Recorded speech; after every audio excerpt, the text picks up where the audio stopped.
السلام عليكم. في فيديو النهاردة هنعمل القرص الطرية الفلاحي بطعم وريحة زمان بمكونات كلها من البيت.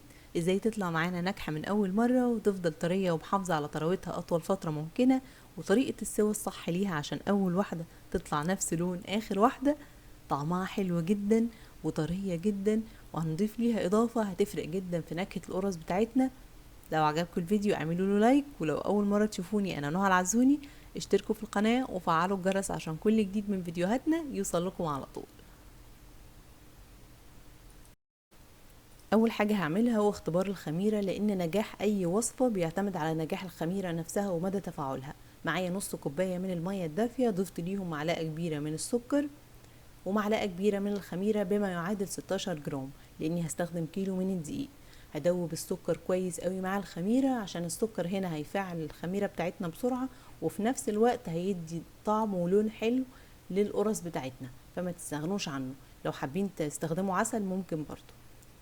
المكونات الجافة: كيلو من الدقيق نخلى مرتين عشان اخرج الرطوبة منه واي تكتلات كمان تطلع منه، وفي نفس الوقت يدي هشاشة القرص بتاعتنا. وضفت عليه معلقة كبيرة من البيكنج باودر، ومعلقة من فانيليا السكر بتفرق جدا في نكهة القرص بتاعتنا، ومعلقتين من السكر الحبيبات الناعم، ونص معلقة من الملح، والملح هنا مهم عشان بيعادل الطعم. هقلب كل المكونات دي مع بعضها، وعلى جنب كنت مجهزة معلقتين من السمسم المتحمص.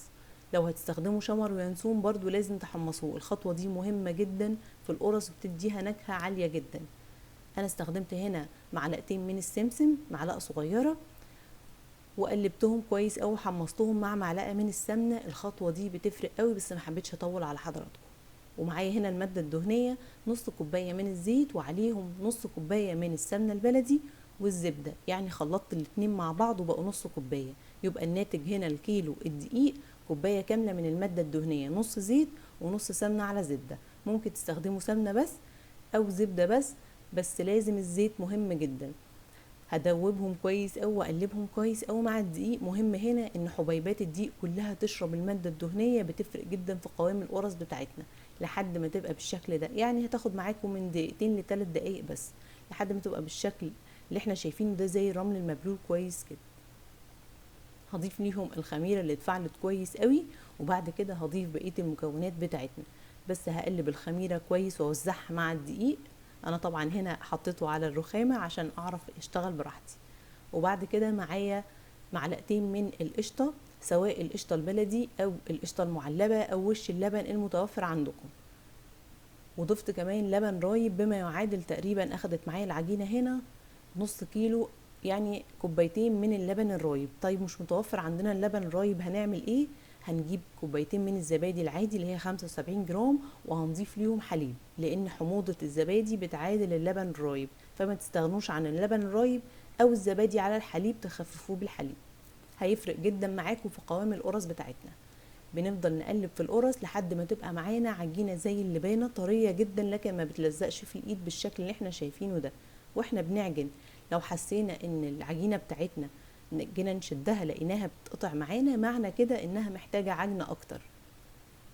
القرص بتحتاج عجن شوية عن القراقيش، فمحتاجة انها تتعجن كمان شوية لحد ما تتكون معايا عجينة ناعمة كده، وتكون زي ما قلنا ما بتلزقش في الايد، وقوامها يكون بيلزق شوية، يعني طرية مش ناشفة. لو كانت العجينة بتاعتنا ناشفة معانا مش هتطلع قرص طرية خالص. مهم جدا العجينة تبقى بتلزق شوية وطرية جدا معانا، هتفرق جدا في قوام القرص بعد كده ومش هتنشف معانا. هنسيبها بقى تريح. ما بتخمرش القرص في الاول، في ناس بتخمرها، انا بسيبها بس تريح، لان لو قطعتها دلوقتي هتقاوم معايا العجينة ومش هتتفرد بسهولة. هسيبها ربع ساعة بس على جنب، وبعد كده هبدأ في تقطيعها. ممكن تقطعوها كلها كور زي بعضها مقاس بعض، بس انا بستخدم الطريقة دي خصوصا في القرص، بتفرق جدا وبتطلع كلها مقاس واحد على قبضة الايد زي ما احنا شفنا كده. بروح عصراها كده بالايد التانية فبتطلع معايا بنفس المقاس بالظبط، يعني تقريبا بقد حجم البيضة او الليمونة الكبيرة. ومهم جدا ان احنا نقفلها من تحت عشان شكل القرص يبقى مظبوط. مجهزة صاج او صينية مدهونة دهنة بسيطة جدا من السمنة او الزيت، وبسيب مسافات ما بين كل واحدة والتانية، ولما بترتاح شوية ببططها، لان لو بعد تقطيعها او تقرصها كده وجينا نفردها مش هتتفرد معانا بمنتهى السهولة. اهم حاجة ومهم جدا الخطوة دي يبقى في مسافات كبيرة ما بين كل واحدة والتانية، عشان هي لسه هتخمر مرة ومرة تانية لما تدخل الفرن، فما تلزقش في بعضها وفي نفس الوقت تاخد لون صح. مهم جدا يبقى في مسافات كبيرة ما بين كل واحدة والتانية. هنا سبتها عملتها بالشوكة وسبتها طبعا غطيتها، وفي كل مرحلة بنستخدم العجين لازم نغطيها عشان ما يكونش قشرة من فوق. بعد ما خمرت التخمير التاني، ومهم جدا ان احنا نغطي اي عجين، باكد عليكم الخطوة دي عشان ما تنشفش معانا، بندخلها على فرن متسخن قبل كده بحوالي ربع ساعة في الرف اللي في النص. اول ما بتاخد لون من تحت بنتابعها، بنطفي تحت ونشغل الشواية تاخد لون من فوق، هتاخد لون موحد كلها زي بعضها لو درجة حرارة الفرن عالية. وفي مسافات زي ما قلنا ما بين كل واحدة والتانية. اول ما بتطلع بنغطيها حوالي دقيقتين بس، ما بنسيبهاش كتير عشان الرطوبة ما تنزلش عرق في الصينية بتاعتنا، وكمان تخلي القرص بتاعتنا تكرمش. فاحنا هنشيلها بس حوالي دقيقتين نغطيها، وبعد كده نشيلها على طول من الصينية.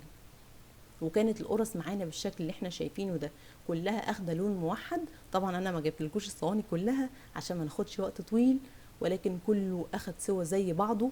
درجة حرارة الفرن تكون حوالي 200، وتكون متسخن كويس قبلها، وندخلها في الرف الاوسط. نتابعها يا جماعة، اول ما تاخد لون من تحت نطفي ونشغل الشواية عشان ما تنشفش معانا. مهم جدا هنا ما نستناش لما تاخد لون من فوق كلها، لان لو استنينا اخدت لون كلها من فوق هتنشف معانا القرص جدا. كل ما كانت فاتحة كل ما كانت طرية ومحافظة على طراوتها لفترة طويلة. سماكة القرص مهم جدا تكون نص سنتي قبل التخمير، لان لسه هتخمر تاني، فما نزودش عن نص سنتي عشان ما تطلعش معانا تبقى عاملة زي الفينو، وفي نفس الوقت ما تبقاش ناشفة معانا. لو سمكة القرص كانت رفيعة هتنشف معانا القرص. حافظوا على نص سنتي ده عشان بعد التخمير تبقى مظبوطة. اشوفكم فيديو جديد قريب، استمتعوا جدا بيها، طرية وطعمها حلو قوي. مع الف سلامة.